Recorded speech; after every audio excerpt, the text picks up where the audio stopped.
नमस्कार. सखी सह्याद्रीच्या आजच्या भागात मी स्वप्न आपल्या सगळ्यांचं मनापासून स्वागत करते. मंडळी, आजचं जग हे धकाधकीचं आहे. आज महिला सुद्धा कुठेतरी काळाची गरज म्हणून किंवा आपल्या शिक्षणाचा उपयोग व्हावा म्हणून नोकरी करताना दिसतात किंवा व्यवसाय करत असताना दिसतात. पण मग हे सगळं करत असताना म्हणजे नोकरीच्या जबाबदाऱ्या आणि घरची कर्तव्य सांभाळत असताना स्त्रीची खऱ्या अर्थानं दमछाक होत असते, नाही का? ही सगळी तारेवरची कसरत सांभाळत असताना मग कुठेतरी स्वतःकडे, स्वतःच्या आरोग्याकडे दुर्लक्ष होतं. मुळात मुलगी वयात येत असतानाचा टप्पा, त्यानंतरचा सगळ्यात महत्त्वाचा म्हणजे मातृत्वाचा टप्पा आणि मग 40 नंतरचं आयुष्य, अशी खूप महत्त्वाची वळणं स्त्रीच्या आयुष्यात येत असतात.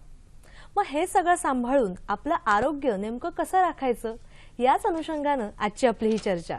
आजचा आपला विषय काय आहे तो पाहून घेऊया. आजचा आपला विषय आहे महिलांचं आरोग्य आणि होमिओपॅथी. आणि या महत्त्वपूर्ण विषयावर मार्गदर्शन करण्यासाठी आपण आमंत्रित केलेलं आहे महाराष्ट्र राज्याच्या आयुष संचालनालयामध्ये उपसंचालक होमिओपॅथी म्हणून कार्यरत असणारे डॉक्टर गोविंद तीतर यांना. सर नमस्कार. नमस्कार. सखी सह्याद्री कार्यक्रमात मनापासून स्वागत करते.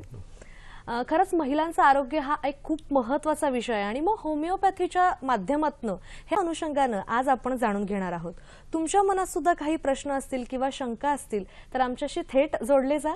संपर्कासाठी आमचे दूरध्वनी क्रमांक आहेत 24908050, 24988050, 022 अर्थातच एसटीडी कोड फिरवायचा आहे मुंबई बाहेरच्या प्रेक्षकांनी आणि जे प्रेक्षक मोबाईलवरून फोन करणार आहेत त्यांनी. नेहमीप्रमाणे आपण 2 गोष्टी पाळणार आहोत. प्रश्न जेव्हा विचाराल तेव्हा आपल्या दूरदर्शन संचाचा आवाज थोडासा कमी ठेवा, म्हणजे तुमचा आवाज, तुमचा प्रश्न आमच्यापर्यंत व्यवस्थित येऊन पोहोचेल. आणि विषय कळलेला आहे त्यामुळे विषयाच्या अनुषंगाने नेमके प्रश्न जर तुम्ही विचारले तर आपली ही चर्चा उत्तरोत्तर खुलत जाईल आणि आपल्याला आपल्या पाहुण्यांकडून जास्तीत जास्त मार्गदर्शन करून घेता येईल. लगेचच करूया चर्चेला सुरुवात. सर पुन्हा एकदा मी या कार्यक्रमात स्वागत करते. होमिओपॅथीच्या अनुषंगानं महिलांचं जे आरोग्य आहे त्या संदर्भात आपण बोलणार आहोतच. नेमकं होमिओपॅथीची कशी पथ्य आहेत त्या मुद्द्याकडे येण्यापूर्वी मुळात मी जसं म्हटलं तसं की स्त्रीच्या आयुष्यामध्ये 3 महत्त्वाचे टप्पे येत असतात. आपण त्या टप्प्यांचा एक विचार करूया सुरुवातीला आणि एक एक टप्प्यांमध्ये जाऊया. तर सगळ्यात पहिला टप्पा म्हणजे वयात येत असतानाचा, त्याविषयी काय सांगाल सर? स्त्रीच्या आयुष्यामध्ये युवा अवस्थेत किंवा वयात येत असताना त्यामध्ये तिची जीवनशैली, तिचा आहार विहार, निद्रा या गोष्टीला पूरक, या गोष्टी विचारात घेऊन होमिओपॅथिक डॉक्टरांनी त्याची सखोल माहिती घेऊन नंतर औषध उपचार योजना करून त्यामध्ये युवा अवस्थेमध्ये किंवा तारुण्यात येत असताना त्यांच्या ज्या निराळ्या तक्रारी आहे, उदाहरणार्थ त्यांच्या आहारापासून आहारातल्या मार्गदर्शन, आहाराचे मार्गदर्शन प्लस त्यांच्या तक्रारी calcium deficiency, vitamin D deficiency, चेहऱ्यावरचे मुरूम, पिंपल्स, नंतर मासिक पाळीचे सुरुवात, त्याच्या तक्रारी, पायामध्ये गोळे येणे किंवा पोट दुखणे, इतर ह्या बाबतीमध्ये होमिओपॅथिक उपचार पद्धती ही अत्यंत प्रभावशाली आणि कमीत कमी कालावधीमध्ये परिणामकारक करणारी उपचार पद्धती आहे. बरोबर. म्हणजे आपण असं म्हणू शकतो की जसं तुम्ही म्हणालात तसं की शरीरामध्ये खूप बदल होत असतात, कारण का शरीरात जे हार्मोन्स बदलत असतात त्यामुळे सुद्धा कुठेतरी मग ती चिडचिडपणा किंवा त्यावेळेला मीच चांगलं दिसावं अशी सुद्धा एक स्त्रियांची मानसिकता असते किंवा मुलींची मानसिकता असते असं आपण म्हणू शकतो. आणि त्या अनुषंगाने मग होमिओपॅथीची नेमकी कोणती औषधं आहेत त्या मुद्द्याकडे यायचंय. पण त्यानंतरचा जो टप्पा असतो की म्हणजे एकदा शरीरामध्ये हे बदल होत आहेत त्याला मुलगी सरसावल्यानंतर मग लग्न आणि लग्नानंतर मातृत्वाचा खूप महत्त्वाचा टप्पा किंवा एक वळण स्त्रीच्या आयुष्यात येत असतं. त्याविषयी आपण काय सांगाल सर? प्रथम आपण मुलगी वयात येताना तिला त्या अनुषंगाने तिच्या ज्या हार्मोनल चेंजेस आहेत त्या हार्मोनल चेंजेसला सुलभपणे, सुकरपणे तो बदल घडून आणताना तिच्या तक्रारी निश्चित नाहीशा करून तो बदल घडून आणता येईल याला पूरक किंवा याला अत्यंत परिणामकारक हे करणारी होमिओपॅथिक उपचार पद्धती. कारण की त्या मुलीला सध्या हे युग कॉम्पिटिशनचं आहे, प्रत्येक क्षेत्रामध्ये स्पर्धात्मक आहे, तो मानसिक तणाव असतो. अर्थात तो मानसिक तणाव, इतर एकंदर घरातली जबाबदारी, त्यामध्ये मुली वयातना मुलांपेक्षा देखील आईला मदत करणं, वडिलांना मदत करणं, शाळेमध्ये हे करणं, इतर अनेक जबाबदारी त्या साधारणतः त्यांच्या सामाजिक, शैक्षणिक, भौगोलिक, कौटुंबिक या स्वरूपामध्ये ते लहानपणापासूनच पार पाडण्यास अत्यंत तत्पर आणि शक्तिमान असतात. तर त्यामध्ये हार्मोनल चेंजेसला खरोखर पूरक करणारे हार्मोनल चेंजेस सुलभपणे साध्य करून तो बदल युवा अवस्थेतून पौगंड अवस्थेमध्ये किंवा ॲडल्ट फेजमध्ये, प्युबर्टिक फेजमधून ह्याच्यामध्ये जाताना निश्चितपणे खूप सुलभपणे होते उपचार पद्धती त्यांना सहाय्य करते. उदाहरणार्थ की तुम्ही पिंपलसाठी जी हार्मोनल बदल होत असल्यामुळे त्यामध्ये तुम्ही काही होमिओपॅथिक औषधं आहेत, त्यामध्ये पल्सिटिला आहे, कल्करिया फॉस आहे, कल्करिया सल्फ आहे, की ज्याच्यामुळे पिंपल्स हे होईल. त्याचं हार्मोनल बदलामुळे जे पिंपलचा उद्भव आहे, प्रादुर्भाव जो जास्त होतो, तो निश्चितपणे कुठलेही मलम किंवा इतर बाह्योपचार किंवा मलम न वापरता केवळ पोटातून गोड गोळ्या ज्या आहेत होमिओपॅथीच्या त्या माध्यमातून घेतल्यानंतर तुम्हाला सुलभपणे ती तक्रार रोग निवारण आपल्याला करणं साध्य असतं.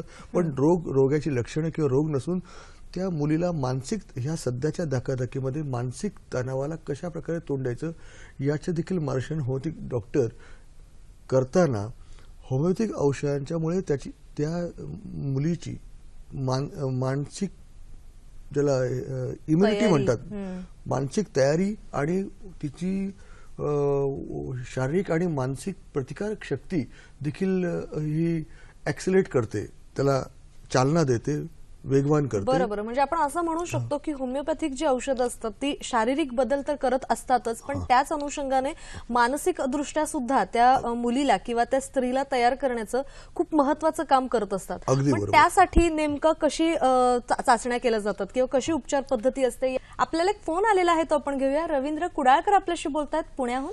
नमस्कार सर. नमस्कार सर. माझे 3 प्रश्न आहेत. पहिला प्रश्न मला असा विचारायचा आहे की सर्वसामान्यपणे होमिओपॅथीच्या उपचारांना अधिक वेळ लागतो अशी धारणा आहे, तर महिलांच्या आरोग्याबाबत कुठले आजार असे आहेत की ज्यामध्ये लवकर गुण येऊ शकतो होमिओपॅथिक उपचारांनी? दुसरा प्रश्न माझा असा आहे सर की काही आजारांबद्दल महिलांच्या कधी कधी शस्त्रक्रिया केल्या जातात, मग तिथे होमिओपॅथिक उपचार पद्धती अशा शस्त्रक्रियायुक्त आजारांमध्ये कशी उपयुक्त आहे? आणि तिसरा प्रश्न माझा असा आहे की काही उपेक्षित समाजातील घटक वर्ग महिला असतात की ज्यांना ऍक्च्युली उपचार घेणंही परवडत नाही कुठल्याही प्रकारचे, तर त्यात काही असं होमिओपॅथीच्या काही संस्था आहेत का की ज्या ठिकाणी उपचार पद्धती कमी दरांमध्ये केली जाते, एक सामाजिक भावनेने? धन्यवाद. बरोबर, धन्यवाद. सर काय सांगाल की अशी एक धारणा असते की होमिओपॅथीच्या औषधोपचारांना वेळ लागतो, तर मग अशा वेळेला महिलांचं आरोग्य सांभाळत असताना नेमकी ही औषधोपचार कसे उपयोगी पडतील? ही वस्तुस्थिती आहे की लोकांचा गैरसमज आहे की होमिओपॅथिक औषधांना प्रतिसाद उशिरा मिळतो आणि त्यामुळे रोग उशिरा आटोक्यात येतो किंवा त्यामध्ये उशिरा गुण येतो. ही सरासर चुकीची कल्पना आहे, चुकीची धारणा आहे. वास्तविक आपण होमिओपॅथीकडे येतो तोच आपण निरनिराळ्या पद्धती पॅथींकडनं जाऊन उशिरा येतो, हे पहिलं कारण. दुसरी गोष्ट, आपण त्यासाठी हे उशिरा येणं हे आहे, पण प्रथमतः जितके होमिओपॅथिक औषधांना व्यवस्थित केस माहिती घेऊन डॉक्टरने उपाययोजना केल्यानंतर काही क्षणात आराम मिळायला सुरू होतो आणि तात्काळ त्याचा अधिक परिणामकारक आणि तात्काळ गुणकारी औषध पद्धती ही होमिओपॅथिक आहे. ही उशिरा गुण येणं ही जी कल्पना आहे ही चुकीची आहे, गैरसमजावर आधारित कल्पना आहे. अगदी बरोबर. म्हणजे असं आपण म्हणू शकतो की गैरसमज आहेत बरेच, त्यामुळे सुद्धा लोक होमिओपॅथी औषधोपचाराकडे वळत नाहीत. कारण की त्यांचं होमिओपॅथिक डॉक्टरांकडे ते उशिराच संपर्क करतात आणि मग त्यामध्ये त्या क्रॉनिसिटीमुळे त्या जुन्या जीर्ण झालेल्या रोगाला ते हे बरे होमिओपॅथीमुळे जुलाब, ताप, सर्दी, खोकला, डोकेदुखी ह्या अत्यंत शीघ्र गतीने आटोक्यात येणारे औषधे आहेत, उपचार पद्धती आहेत. आणि हेच नुसते औषधाचं रोगाचं नाव न घेता संपूर्ण सर्वांगीण व्यक्तिमत्वाचा वेध घेऊन त्या रोगाला शारीरिक आणि मानसिक त्याची ठेवण लक्षात घेतो तो होमिओपॅथी डॉक्टर केस टेकिंग घेताना किंवा त्याची संपूर्ण माहिती घेताना, आणि त्यानुसार त्याला तात्काळ त्याला गुण ही होमिओपॅथी उपचार पद्धती दिली जातेच. ही केवळ गैरसमजाची कल्पना आहे की उशीर लागतोय, आणि त्यामुळेच मग तो आजार बळावला जातो आणि मग होमिओपॅथीकडे पेशंट्स येतात आणि मग त्यानंतर तो आजार बरा व्हायला वेळ लागत असेल असंही असेल, आणि त्यामुळे कदाचित तो गैरसमज वाढीला लागलेला आहे. त्यांचा दुसरा प्रश्न असा होता की काही जे आजार असतात त्याच्यामध्ये महिलांना शस्त्रक्रिया करायला लागतात. मग अशा शस्त्रक्रिया केल्यानंतर होमिओपॅथीचे औषधोपचार कसे असतात? वास्तविक काही शस्त्रक्रिया होमिओपॅथिक औषधांनी निश्चित टाळता येतात. त्यामध्ये उदाहरणार्थ गरोदरपणानंतर ज्या स्तनातील गाठी आहेत किंवा त्या अगोदर तुमच्या युटेराइन फायब्रॉइड आहे किंवा सिस्ट आहे. आजकाल पहा तुम्ही धक्काधक्कीच्या आणि कॉम्पिटिशनच्या युगामध्ये, स्पर्धात्मक युगामध्ये किंवा स्त्री ही सगळ्या क्षेत्रामध्ये प्रकर्षाने काम करते. सगळ्या मी म्हटलेल्या सामाजिक, आर्थिक, शैक्षणिक, कौटुंबिक ह्याच्यामध्ये ह्या एक प्रकार तणाव ते सगळं करताना ते कुटुंब सांभाळते. तर कुटुंबाची मुख्य धुरा ही स्त्री हीच केंद्रबिंदू आहे. मग ह्या तणावामध्ये होमिओपॅथिक औषध हे त्या जे पॅथॉलॉजिकल चेंजेस काही होतात, समज स्तनातील गाठी म्हणा किंवा युटेराइन फायब्रॉइड म्हणा किंवा आजकाल बळावलेला तुम्ही पाहताय की पीसीओडी परत थायरॉइड याच्यासाठी ऑपरेशनची गरजच नाही. यामध्ये सुरुवातीच्याच काळामध्ये जर तुम्ही सर्वांगीण शारीरिक मानसिक ठेवणीची माहिती जर होमिओपॅथिक डॉक्टरला दिली आणि होमिओपॅथिक डॉक्टरांनी त्याचा सर्वांगीण मागोवा घेऊन त्यामध्ये जर होमिओपॅथिक उपचार पद्धती अवलंबली तर पीसीओडी, युटेराइन फायब्रॉइड, सिस्ट किंवा ब्रेस्ट गाठ ज्या होतात स्तनामध्ये, बरोबर, यामध्ये विना ऑपरेशन हे निश्चितपणे बरे होते. त्यामुळे तुम्ही प्रथमतः या माझी अशी सर्व प्रेक्षकांना विनंती आहे की आपण ऑपरेशन न करता होमिओपॅथिक डॉक्टर अनुभवी होमिओपॅथिक डॉक्टरांकडे तात्काळ संपर्क साधल्यामध्ये तुमचं ऑपरेशनची वेळ आणि ऑपरेशनची जी पैसा आणि भीती ही तुम्ही निश्चितपणे टाळू शकता. ते केवळ होमिओपॅथिक उपचार पद्धतीमुळे. पण ते टाळताना होमिओपॅथिक उपचार पद्धतीमुळे माणसाला, त्या व्यक्तीला, त्या स्त्रीला अधिक शारीरिक आणि मानसिक बळकटी ते उपचार पद्धती देऊ शकते. हे प्रकर्षाने आपण लक्षात घ्यावे. वा, म्हणजे आपण असं म्हणू शकतो मुळात शस्त्रक्रियेची वेळच येता कामा नये आणि त्यासाठी सुद्धा आपण होमिओपॅथी औषधोपचार घेतले पाहिजेत. आणि जो एक सामाजिक गैरसमज आहे तोच मुळात दूर करण्याचा आजचा आपला प्रयत्न आहे असं आपण म्हणू शकतो, नाही का? त्यांचा तिसरा प्रश्न त्याच अनुषंगाने होता की जे उपेक्षित महिला वर्ग आहेत त्यांच्यासाठी होमिओपॅथीची औषधं स्वस्त दरात किंवा कमी दरामध्ये कुठे उपलब्ध होऊ शकतात? खूप चांगला प्रश्न आहे. कारण की पहा, केंद्र शासनाने आणि राज्य शासनाने सातत्याने ह्या आयुष पद्धती, आयुर्वेद, युनानी, होमिओपॅथी, तर त्यामध्ये होमिओपॅथिक पद्धतीला खूपच पहिल्यापासून चालना दिलेली आहे. देश पातळीवर सुमारे 150च्या आसपास होमिओपॅथिक कॉलेजेस आहेत, त्याची संलग्नित हॉस्पिटल्स आहेत. महाराष्ट्र राज्यामध्ये सुमारे 150 पैकी सुमारे 50 होमिओपॅथिक कॉलेजेस आणि त्याची संलग्नित रुग्णालय आहेत. त्यामध्ये तुम्हाला अत्यंत माफक मोफत दरामध्ये होमिओपॅथिक उपचार औषध उपलब्ध होईल. होमिओपॅथिक डॉक्टरांचा, तज्ज्ञ डॉक्टरांचा सल्ला, मार्गदर्शन आपणास उपलब्ध होईल. त्याचप्रमाणे शासनाचे एक विलेपार्ले येथे 30 बेडचे होमिओपॅथिक रुग्णालय सध्या NRHM जे नॅशनल रूरल हेल्थ हे स्कीम खाली, मिशन खाली, जी सुमारे 300 ते 350 डॉक्टर आसपास, त्यापेक्षा जास्तच होमिओपॅथिक डॉक्टर राज्यामध्ये ह्याच्यावर जिल्हा पातळीवर कार्यरत आहेत. त्यांना देखील तुम्ही त्या ठिकाणी देखील केंद्र आणि राज्य शासनाने, यामध्ये राज्य शासनाचा 50%चा वाटा आहे, तर त्यामध्ये त्या औषधाच्या प्रोक्युअर करण्यामध्ये किंवा औषधं उपलब्ध करण्यामध्ये, तर त्याचा तुम्हाला तिथे लाभ, मार्गदर्शन आणि औषधे, सल्ला निश्चितपणे त्याचा लाभ येईल. घेता म्हणजे येईल. जवळच्याच आपण एक शासकीय रुग्णालयामध्ये भेट देऊ शकतो नाही का ह्या सगळ्या उपचारांसाठी. निश्चित. अगदी. सर, आता मी पुन्हा एकदा आपण ज्या स्त्रीच्या आयुष्यातल्या वळणांबद्दल बोलत होतो त्या टप्प्यांकडे येते. आणि मगाशी जसं तुम्ही म्हणाला तसं की वयात येत असताना कुठेतरी कॅल्शियमची कमतरता भासते. हो, अॅनिमिया, रक्ताचं प्रमाण पहा. आजकाल आपण जंक फूडचं प्रमाण जास्त आहे, किंवा तुम्हाला शाळेची वेळ किंवा कॉलेजची वेळ किंवा म्हणजे आता युवा असतं आपण पाहिलं तर शाळा नर्सरी पासून शाळेपर्यंत आपण मुलींचा विचार करू तर त्यामध्ये त्यांचा आहाराचं चॉईस, शेजारच्या डब्यामध्ये ब्रेड आणि हे आहे म्हणजे तिकडे तो वेध घेतो. मग आहार, जीवनशैली आणि त्याला पूरक होमिओपॅथिक उपचार पद्धती. तर जीवनशैली तुमचं त्याचा मागोवा डॉक्टर घेईल केस टेकिंग घेताना किंवा त्यांची त्या मुलीची सर्वांगीण माहिती घेताना, मानसिक ठेवण, शारीरिक ठेवण, तर त्यामध्ये त्याला पूरक अशी औषध देता येईल. मग त्यामध्ये कल्कऱ्या फॉस आहे, कल्कऱ्या कार्ब नावाचं औषध आहे की जी औषधे तुम्हाला कॅल्शियम डेफिशियन्सी हे करतील. काही औषधे जी आहेत फेरम फॉस म्हणा किंवा नॅट्रम्यूर म्हणा की शरीरातील ॲनिमिया हे करेल.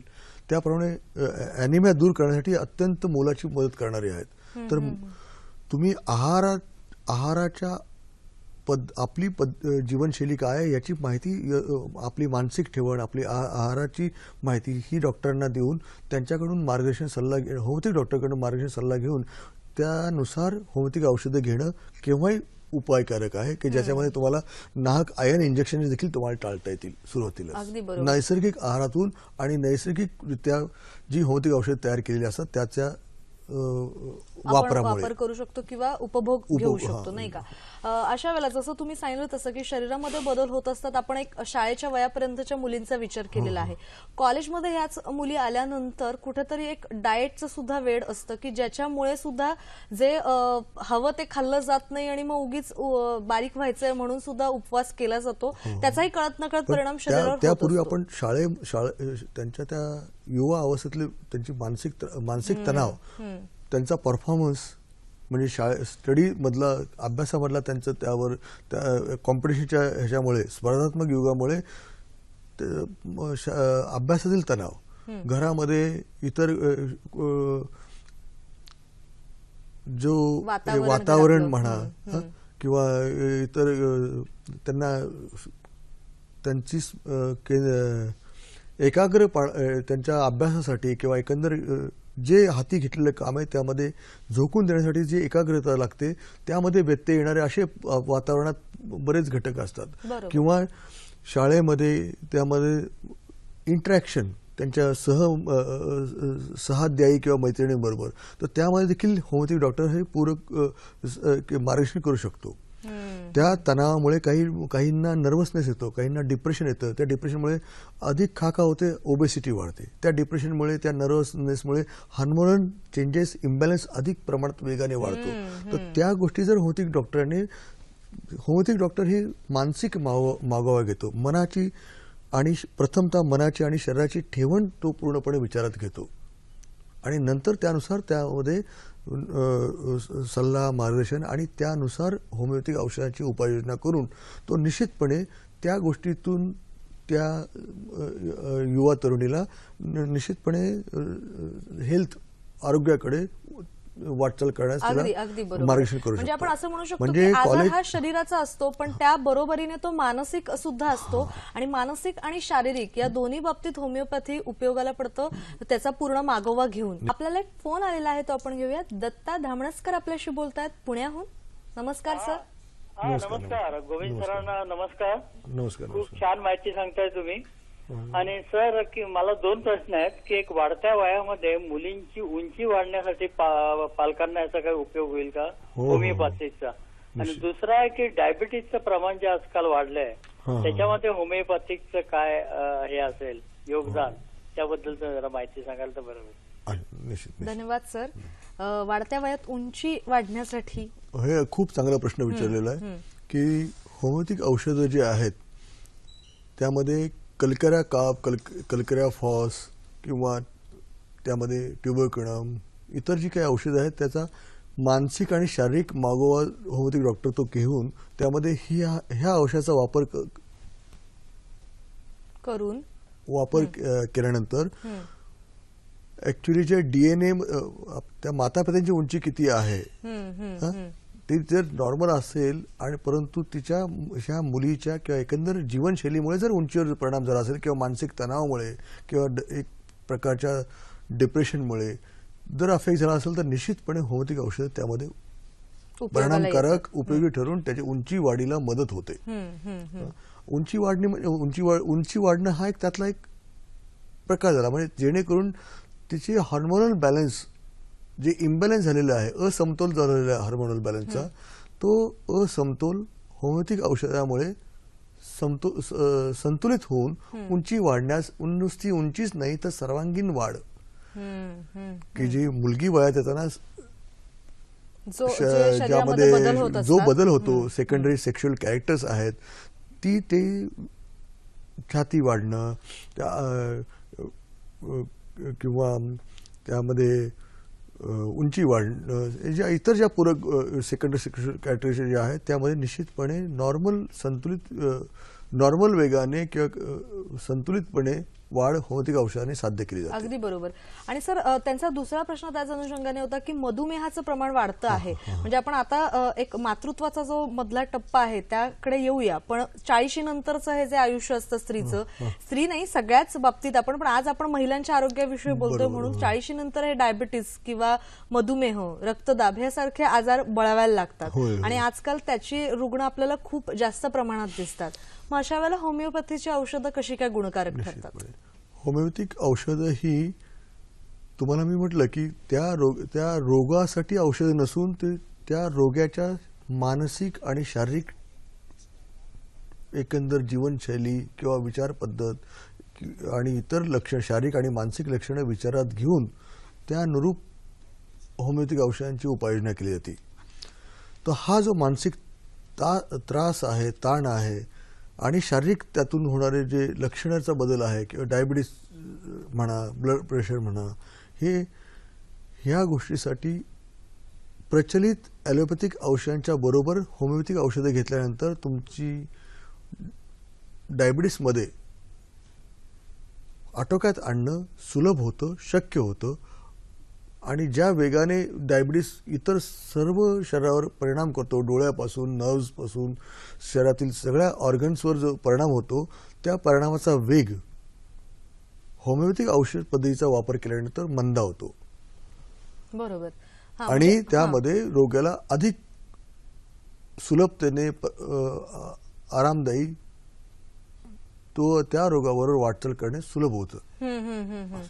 आपण म्हणू शकतो मधुमेह हा खरं तर आता गंभीर स्वरूपात आपल्याला दिसतो आणि मग अशा वेळेला जर होमिओपॅथी औषधांची साथ असेल तर नक्कीच तो आटोक्यात आणू शकता येईल. त्या सध्याच्या मधुमेहाचं कारण हे जे आहे हे केवळ मानसिक त्रास आहे. तो इंटरॅक्शन विथ होमिओपॅथिक डॉक्टर आणि होमिओपॅथिक औषधं जी आहे ती मनावर निश्चितपणे मनाची प्रतिकारशक्ती, मनाची इम्युनिटी ही वाढवण्यास अत्यंत मोलाची आहेत इतर कोणत्याही औषधांपेक्षा. आणि त्यामध्ये होमिओपॅथिक डॉक्टरांचं जे गायडन्स म्हणा किंवा समुपदेशन, काउन्सिलिंग म्हणा, हे त्याबरोबर निश्चितपणे मोठी महत्वाची बाब आहे. बरोबर. समुपदेशन, काउन्सिलिंग आणि त्याला होमिओपॅथिक औषधांची जोड की जी औषधं मनावर परिणाम करतात, मनाची इम्युनिटी, काय म्हणतात त्याला, मानसिक प्रतिकारशक्ती मानसिक प्रतिकारशक्ती आजारांच्या बाबतीत शारीरिक प्रतिकारशक्ती सुद्धा कमी झालेली असते. आपण पाहतो केव्हा केव्हा ॲलोपॅथिक औषधं देखील व्यवस्थित दुसऱ्या औषध किंवा इतर होमिओपॅथी अन्य औषधे घेऊन देखील रोग आटोक्यात येत नाही. ब्लड प्रेशर म्हणा किंवा डायबिटीस म्हणा.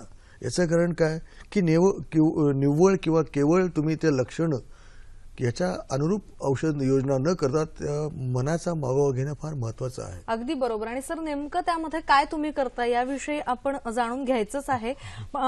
महिलांचं आरोग्य आणि होमिओपॅथी या विषयावर तुम्ही खूप छान मार्गदर्शन करत आहातच, पण आपण सुद्धा दूरध्वनीवरून संपर्क साधलेला आहे डॉक्टर पोळ फाउंडेशनच्या सहाय्यक अधिष्ठाता डॉक्टर धनाजी बागल यांच्याशी. सर नमस्कार. हॅलो. नमस्कार. नमस्कार. सखी सह्याद्री कार्यक्रमात मनापासून स्वागत. नमस्कार. नमस्कार. महिलांचं आरोग्य आणि त्या दृष्टीने होमिओपॅथिक औषधोपचार याविषयी आज आम्ही जाणून घेतोय. आपण काय सांगाल सर? नाही, महिलांसाठी जे आजार आहेत यावरती होमिओपॅथी जी उपचार पद्धती आहे, या उपचार पद्धतीमध्ये खूप चांगल्या प्रकारे उपचार आहेत. होमिओपॅथी बेसिकली जी आहे ही इंडिव्हिज्युअलायझेशन म्हणजे प्रत्येक व्यक्तीनुरूप होमिओपॅथीचं औषध हे सिलेक्ट केलं जातं आणि हे व्यक्तीनुरूप जे होणारं औषध सिलेक्ट जे केलेलं असतं त्याचा प्रभाव तो महिलांच्या औषधावरती चांगल्या पद्धतीनं, महिलांच्या विकारावरती चांगल्या पद्धतीनं करता येऊ शकतो. बरोबर. आणि महिलांचे एकंदरीत जे विकार आहेत, या विकारामध्ये जे काय आहे, यामध्ये पाळीचे आजार असतात. त्यानंतर बेसिकली आपल्या भारत देशामध्ये जर आपण बघितलं तर महिलांमध्ये अॅनिमिया सारखा खूप मोठा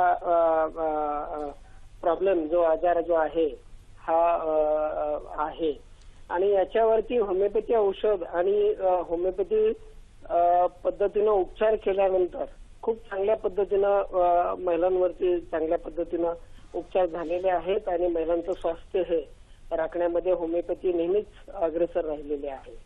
आता होमिओपॅथीचा प्रसार आणि जो काही झालेला आहे हा खेडोपाड्यामध्ये खूप कमी प्रमाणामध्ये झालेला आहे. यामध्ये शासनाकडून जर चांगल्या पद्धतीनं त्यामध्ये योजना राबवल्या गेल्या खेडोपाड्यामध्ये तर याच्यावरती खूप चांगल्या पद्धतीनं अजून डेव्हलपमेंट होऊ शकते असं माझं मत आहे. बरोबर सर, खूप खूप धन्यवाद आपण या कार्यक्रमात सहभागी झालात त्याबद्दल. Thank you madam. जसं डॉक्टर तुम्ही सांगतायत की शारीरिक आणि मानसिक मागोवा घेऊन मगच होमिओपॅथीची औषधं दिली जातात आणि त्याचप्रमाणे डॉक्टर धनाजी बागल यांनी सुद्धा सांगितलं की व्यक्तीनुरूप ती औषधं दिली जातात आणि त्याच्यासाठी महिलांच्या शरीरामध्ये बरेच बदल होत असतात. त्यामुळे मग ही सगळी औषधोपचार नक्कीच उपयोगाला पडतात. फक्त त्याचा प्रचार आणि प्रसार जसं आपण म्हटलं तसं की बरेच गैरसमज आहेत आणि तेच दूर करण्याच्या अनुषंगाने आजची आपली चर्चा असं आपण म्हणू शकतो. सर, आपण महत्वाच्या टप्प्यांविषयी स्त्रियांच्या बोलतो आहोत आणि वयात येत असताना नेमक्या काय काय शरीरामध्ये कमतरता भासत असतात त्याविषयी तुम्ही सांगितलं. त्यानंतर आपला प्रेक्षकांनी सुद्धा प्रश्न विचारला होता की मधुमेह, रक्तदाबासारखे आजार बळवतात 40 नंतर, पण स्त्रीच्या आयुष्यातला खूप महत्वाचा टप्पा म्हणजे मातृत्वाची चाहूल लागणं. म्हणजे त्या स्त्रीला खरं तर तिच्या पूर्णत्वाकडे नेण्याचा तो क्षण असतो, पण अशा वेळेला सुद्धा एक जीव वाढत असतो आपल्या शरीरामध्ये आणि त्यामुळे सुद्धा शरीरामध्ये बरेच बदल होत असतात. मग त्या अनुषंगाने स्त्रियांना हे सगळं नवीन असू शकतं, मग त्यावेळेला नेमकं होमिओपॅथी कशी उपयोगाला पडते? खूप चांगला प्रश्न आहे. त्यामध्ये निश्चितपणे होमिओपॅथिक उपचार पद्धती ह्या मातृत्वाच्या कालावधीमध्ये अत्यंत फलदायी, गुणकारक, परिणामकारक आहे. याचा निश्चित सर्व प्रेक्षकांनी लक्षात ठेवून त्यामध्ये निश्चितपणे त्याचा वापर मातृत्वाच्या जेव्हा चाहूल लागते किंवा ती प्रायमरी पॅरा म्हणजे प्रथमतःच मातृत्व असू द्या किंवा दुसऱ्यांदा किंवा अनेक वार मातृत्व असू द्या, त्या ह्या मातृत्वाच्या कालावधीमध्ये होमिओपॅथिक औषधं पहिल्या 3 महिन्यामध्ये त्यांना त्या आहाराच्या कडे लक्ष देतानाच, जीवनशैलीकडे लक्ष देतानाच चांगले सकारात्मक विचाराच्या गोष्टी वाचनाबरोबर होमिओपॅथिक औषधांचा वापर की जेणेकरून त्यामध्ये कॅल्शियम डेफिशियन्सी त्या बाळाला आणि त्या मातेला दोघांनाही राहू नये. त्या पहिल्या ह्याच्यामध्ये आपण पहिल्या 3 महिन्यामध्ये पाहतो की पुष्कळशा त्या मातांना कॅल्शियम डेफिशियन्सीचा अभाव असतो किंवा मॉर्निंग सिकनेस, मळमळतं, नॉसिया, खाण्याची इच्छा होत नाही किंवा थोडा जरी पदार्थाचा वास आला किंवा ती महिला स्वयंपाकघरात करत असते तरी त्यामध्ये खाऊ शकत नाही किंवा त्यामध्ये उलटी किंवा मळमळ होते. तर त्यामध्ये होमिओपॅथिक औषधं इतकी काही परिणामकारक आहेत. उदाहरणार्थ त्यामध्ये अर्सेनिक अल्बम, कॉलोफायलम, कॉल्चिकम, इपिकॅग अशी अनेक औषधं आहेत. तर याची माहिती डॉक्टरांना तुम्ही तुमच्या मनाला काय वाटतं त्या पहिल्या 3 महिन्यामध्ये किंवा त्याची प्रथम माहिती देऊन नंतर इतर शारीरिक तुमच्या तक्रारी, लक्षणं त्याची माहिती दिल्यानंतर त्या समर्पक योजना, औषधांची योजना तो होमिओपॅथिक डॉक्टर किंवा ती त्याला करणं सुलभ होतं. आणि योग्य होमिओपॅथिक औषध निवड झाल्यानंतर ह्या गोष्टी त्या महिलेला पहिल्या 3 महिन्यामध्ये अधिक बळ देतं. त्यामध्ये कॅल्शियम डेफिशियन्सी म्हणा किंवा तिला जे चॉक खाणं किंवा आपण म्हणतो की आपण पाहतो खेड्यापासून शहरामध्ये काही पायका ज्याला म्हणतो ते चॉक खाणं किंवा मातीचं खाणं, डोहाळ असं, त्यामध्ये होमिओपॅथिक औषधं इतकी काही सुंदर आणि परिणामकारक आहे, तर त्याचा निश्चित त्यांनी उपयोग घ्यावा, डॉक्टरांचा सल्ला घ्यावा, त्यांचं मार्गदर्शन घेऊनच त्यामध्ये हे करावं की जेणेकरून ते सुलभपणे पहिल्या 3 महिन्यामध्ये वाटचाल करू शकाल. अगदी बरोबर. कुठल्याही आजाराच्या बाबतीत नेमकं होमिओपॅथीच्या औषधांची कशी पथ्यपाणी असतात किंवा कशी उपचार पद्धती असतात या मुद्द्याकडे यायचंय, पण याच होमिओपॅथीविषयी मार्गदर्शन करण्यासाठी आपण संपर्क साधलेला आहे DY पाटील होमिओपॅथिक मेडिकल कॉलेजच्या डॉक्टर सोनाली आवसेकर यांच्याशी. मॅडम नमस्कार. नमस्कार. सखी सह्याद्री कार्यक्रमात मनापासून स्वागत. हो, महिलांचं आरोग्य आणि होमिओपॅथी याविषयी आज आम्ही जाणून घेतोय, आपण काय सांगाल? मला हे असं म्हणायचंय की महिला ह्या फक्त घरात नाही पण बाहेरही आपला झेंडा फडकवतायत, म्हणजे प्रत्येक क्षेत्रात. तुम्ही आता महिला संचालक आहात, म्हणजे महिलांना फक्त घराचं स्ट्रेस नाहीये तर बाहेरचंही स्ट्रेस आहे. तर अशा कंडिशन मध्ये होमिओपॅथिक औषधं हे खूप बेनिफिशियल त्यांना होऊ शकतं. जसं आजार आता आमचे सर डॉक्टर सिजर सर म्हणाले की PCOD, युट्राईन फायब्रॉइड, याच्यामध्ये होमिओपॅथीचा खूप मोठा रोल आहे. आणि माझी एक पेशंट होती सॉफ्टवेअर इंजिनियर, जसं आजकाल प्रेग्नन्सी आणि लग्न हे डिले होत जात आहे, तर त्यांनी मला एक उत्तम हे दिलं की रिव्ह्यू की होमिओपॅथिक फिजिशियननी पहिल्यांदा मला विचारलं की माझे काय आहे, म्हणजे माझी मानसिक अवस्था आता काय आहे, मी कसं हे मॅनेज करते आहे. म्हणजे होमिओपॅथ हा फक्त डॉक्टर नसून तर कम्प्लीट फिजिशियन असतो. फक्त जसं सरही म्हणाले आणि या प्रोग्रामच्या दरम्यान त्यांनी सांगितलं की ह्याला खूप पब्लिसिटीची गरज आहे. आयुषने एवढे चांगले चांगले रिफॉर्म्स काढून सुद्धा त्यांना बेसिक पब्लिसिटीची जी गरज आहे महिलांच्या आरोग्यामध्ये, म्हणजे नॉट इव्हन शहरात पण खेड्यापाड्यातही रुरल हॉस्पिटल्समध्ये होमिओपॅथिक औषधं आजकाल आता प्रमाणात खूप अवेलेबल झालेली आहेत. कॅन्टॉन्मेंट सारख्या आर्मी लोकेशनमध्येही अवेलेबल झाली आहेत. आयर्न डेफिशियन्सी अनिमियामध्ये फेरम फॉस, नॅट्रम न्यूर, नॅट्रम सारखे रेमेडीज खूप चांगले वर्क करतात आणि विथ गुड रिझल्ट. तसं आम्हाला महिला बेसिकली ज्या आहेत त्या असं सांगतात की आमच्या कामानिमित्तामध्ये सुद्धा आम्ही ही औषधं घेऊ शकतो, इतकी इझी आहेत, easy to carry, easy to go, कुठेही काही तथ्य पालन नाही आहे की 4 औषधं तुम्ही आधी घ्या नंतर घ्या. इझी टू गो आहे. एक सिंपल बाटली घेतली की तुम्हाला रिलीफ मिळतं, हे जास्ती महत्वाचं आहे. आणि कुठल्याही अँगलने ते लेट काम करतं असं काही नाहीये, लवकर इनफॅक्ट ते जास्त फरक दाखवतं ऑन युजर लेवल, असं माझं प्रामाणिक मत आहे. खूप खूप धन्यवाद मॅडम, आपण या कार्यक्रमात सहभागी झालात त्याबद्दल. Thank you very much. जसं मॅडम सुद्धा म्हणालात आणि तुम्ही सुद्धा मगाशी म्हटलाच होता की त्याबद्दल तितकीशी जनजागृती झालेली नाहीये, कारण का लोकांचा गैरसमजच तितका आहे की होमिओपॅथी औषधं घेतली की जे काही रिझल्ट्स आहेत ते आपल्याला उशिरा मिळणार आहेत आणि त्यामुळेच कदाचित आजार बळावल्यानंतर होमिओपॅथी डॉक्टरांकडे येणं होतं. पण मुळात कुठलाही आजार म्हटला की होमिओपॅथीचे, म्हणजे जसं तुम्ही म्हणाल तसं की ॲलोपॅथी सोबत सुद्धा होमिओपॅथी सहाय्यकारक म्हणून खूप छान रिझल्ट्स देतात. तर त्यावेळी जसं तुम्ही म्हणाल तसं की मानसिक एक मागोवा सुद्धा घेतला जातो शरीराच्या आजाराच्या बरोबरीने, तर ते काय नेमकं पथ्यपाणी किंवा कशी प्रोसिजर असते ती सगळी? ऍक्च्युली पथ्यपाणी, होमिओपॅथिक औषधाला पथ्यपाणी असं काही नाही. याच्यामध्ये जे डॉक्टर सहसा सगळे होमिओपॅथिक डॉक्टर सांगतात की तुम्ही कांदा, लसूण किंवा कॉफी घेऊ नका, याचा वास्तविक पाहता प्रत्येक आपण जे जे खाद्यपदार्थ घेतो त्या प्रत्येकामध्ये औषधी गुणधर्म आहेत. होमिओपॅथिक औषध देताना दुसऱ्या, समजा उदाहरणार्थ कांदा घेतला, कांदा खाल्ला किंवा कॉफी घेतली तर कॉफीत देखील औषधी गुणधर्म आहेत. होमिओपॅथिक औषधाची ऍक्शन, त्याचा परिणाम इंटरफिअर इतर खाद्यपदार्थामुळे प्रलंबित राहू नये, विलंबाने होऊ नये, म्हणून आम्ही ते सांगत असतो की तुम्ही काही खाल्ल्यानंतर एक अर्धा तासाने किंवा 15 मिनिटांनी तुम्ही हे घ्या किंवा मुख शुद्धी करून किंवा परत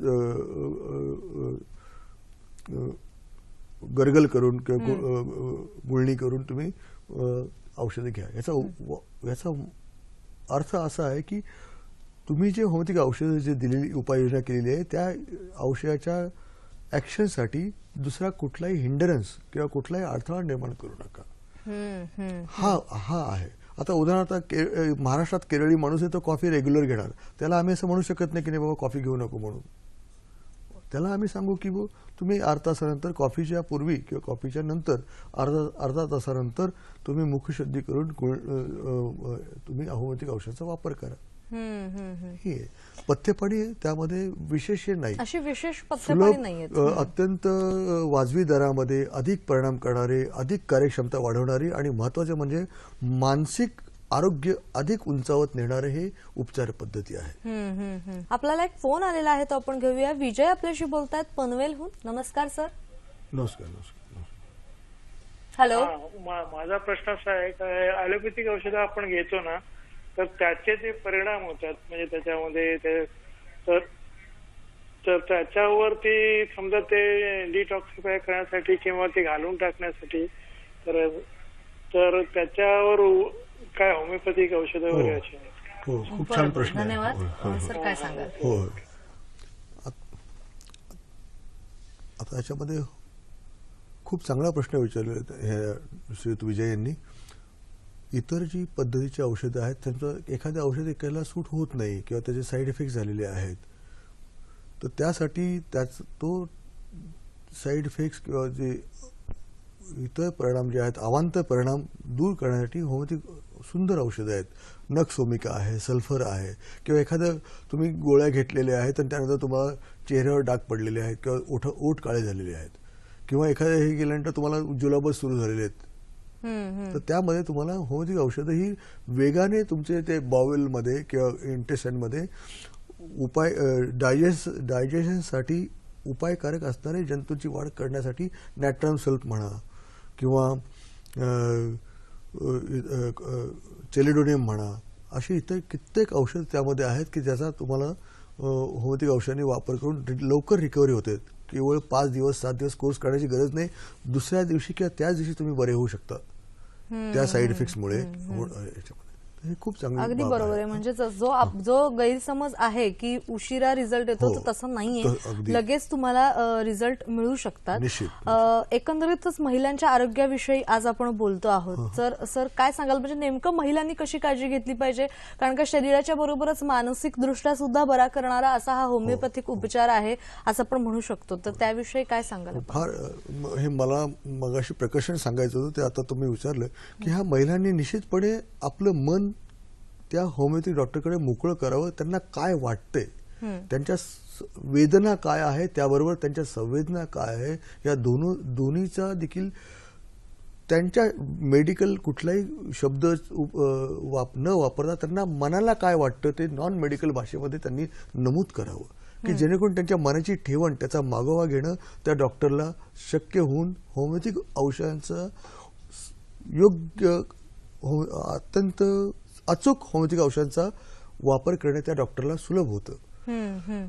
मातृत्वाच्या आता सेकंड ट्रायमेस्टरमध्ये बऱ्याच गोष्टी असतात, त्यांना चिंता असते, एखादी पहिलीट करीण असते, म्हणजे प्रथमतःच ती प्रेग्नन्सीकडे वाटचाल करते, तर त्यावेळेस तिच्याकडे अनावश्यक चिंता असते. कुणीतरी मैत्रीण किंवा बाजूची शेजारी म्हटलेली असते की ते पहिल्या बाळंतपणामध्ये तिला ती शेजारची हिला त्रास झाला, तिला ते जीव गमवावा लागला, तर ती एकडनं नाहक चिंता, नाहक नर्वसनेस, ह्या गोष्टीचा मनावर एक प्रकारचा आघात होतो. तर त्या गोष्टीसाठी होती औषध. त्याला fear of delivery, fear of death during delivery, या गोष्टीसाठी औषधाची योजना आहे होती डॉक्टरांकडे. तर त्यांनी त्या आपल्या मनाचा जे आहे वेदना संवेदना याचा निश्चितपणे मुक्तपणे मोकळेपणे आपलं नमूद करावं.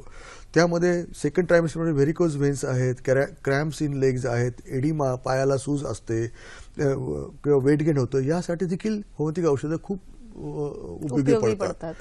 किंवा डिलिव्हरी समजा डिले होतं, कळाच येत नाही, किंवा रिजिड ऑस आहे किंवा ते मुख ह्याच्या गर्भाशयाच्या पिशवीचं तोंड मुखच उघडलेलं हे होत नाही, तर त्यासाठी होमिओपॅथिक औषधं निश्चितपणे अत्यंत शीघ्र गतीने, अगदी जादूसारखे हा शब्द म्हणायला, जादू नाही हे सायन्स आहे, पण त्यासारखे तुम्हाला ते उपयोगी पडतात. निश्चितपणे सगळ्या प्रेक्षकांना माझं विनंती आहे की आपण त्या आपल्या कन्येला, भगिनीला पत्नीला ह्याच्यामध्ये अगदी गरोदर लहानपणापासून तर ह्याच्यापर्यंत तुम्ही होमिओपॅथिक औषधांचा वापर निर्धोकपणे विना साईड इफेक्ट्स अधिक परिणामकारकपणे शीघ्रगतीने वापर करू शकता. तर त्यामध्ये तुम्हाला ड्युरिंग आफ्टर डिलिव्हरी तुम्हाला बॅकएक असेल किंवा ड्युरिंग डिलिव्हरी बॅकएक असेल किंवा कळाच येत नाही किंवा त्यामध्ये तुम्हाला सिव्हिअर युटेराईन गर्भाशयाच्या पेन्स आहेत, तर त्यामध्ये बरेच औषधं होमिओपॅथिक औषधं पल्सिटेला, कॉलोफायलम, कॉल्चिकम इतर अनेक औषधं त्यानुसार मनाच्या ठेवणीनुसार ते डॉक्टर उपाययोजना करू शकतात. अगदी रिटेन प्लॅसेंटा तत्परतेने हे करावं त्यासाठी देखील होमिओपॅथिक औषधं आहेत. तर हे सर्व करताना त्यांनी मानसिक ठेवण त्या व्यक्तीने त्या रुग्णाने सांगावे आणि रुग्णाचे नातेवाईक यांनी ते हे करावे की यांना काय आवडतं, काय आवडत नाही, कशा प्रकारे ते झोपेमध्ये दात खाणं होतं किंवा एखादी गोष्ट वारंवार हात धुतात, याचा देखील त्या होमिओपॅथिक डॉक्टरला अचूक औषध योजना करताना उपाययोजना करताना उपयोग होतो. थोडक्यात आपण असं म्हणू शकतो महिलांच्या आरोग्याविषयीची आजची आपली ही चर्चा होते, पण सगळ्यांच्याच आरोग्याच्या बाबतीत आरोग्य म्हटल्यानंतर फक्त शारीरिक नसतं तर ते मानसिक दृष्ट्या सुद्धा आरोग्य निरोगी असणं फार महत्वाचं असतं आणि त्याच अनुषंगाने होमिओपॅथिक उपचार आहेत. त्यामुळे आपण नक्कीच या होमिओपॅथिक उपचारांचा लाभ घेऊ शकतो, नाही का? कसा वाटला आजचा कार्यक्रम हे आमच्यापर्यंत जरूर पोहोचवा. फेसबुकचं माध्यम आहे, ईमेल आयडीचं माध्यम आहे. फेसबुकसाठी तुम्हाला टाईप करायचं आहे www.facebook/sakhisayadri.dd या आमच्या फेसबुक पेजला तुम्ही भेट देऊन तुमच्या प्रतिक्रिया नोंदवू शकता. याशिवाय sakhisayadri@gmail.com हा आहे आमचा ईमेल आयडी, ज्यावर तुम्ही मेल्सद्वारे सुद्धा तुमच्या प्रतिक्रिया नोंदवू शकता. आज मात्र कार्यक्रमात इथेच थांबण्याची अनुमती घेते. सर, तुम्ही इथे आलात आणि खरंच एक आपण असं म्हणू शकतो की थोडंसं दुर्लक्षित झालेल्या अशा या होमिओपॅथिक उपचाराबद्दल खूप छान माहिती दिलीत. त्याबद्दल सखी सह्याद्री परिवारातर्फे मनापासून धन्यवाद.